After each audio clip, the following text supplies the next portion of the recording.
นินใช่เปล่าตะเพียนเชื่อดิวันนี้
อันนี้ของแรงของแรง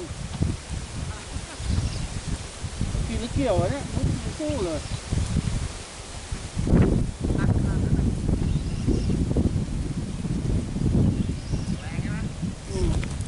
กระชากได้เฮ้ยตัวนี้กระชากได้เว้ยรู้เหมือนปลาช่อนหรือเปล่าไม่รู้นะครับหวานหน่อยหวานหน่อย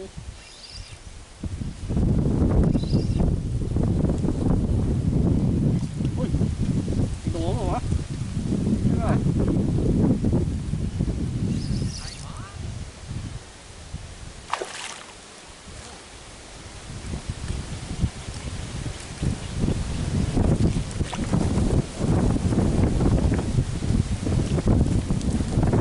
ขี้เลนอยู่มาดิ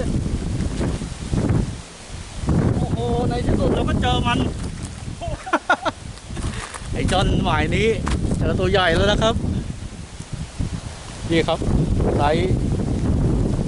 อาจจะโลกว่ากัดกระดีจัดเต็มนะครับผมสีขาวอ่ะกระดีจัดเต็มสีขาว8 กรัมนะครับผมสู้เหมือนเกี่ยวมาเลยนะครับผมสู้แบบไม่ดิ้นเลยนะครับผมนี่ครับกระดีจัดเต็ม8 กรัมสีขาวเดี๋ยวมาดูขนาดมันนะครับผม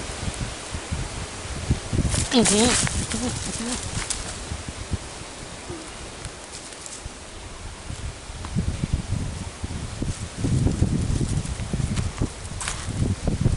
ครับฝากผลงานด้วยนะครับกระดิ่งจัดเต็มนะครับผมสีขาวนะครับ8 กรัมครับผม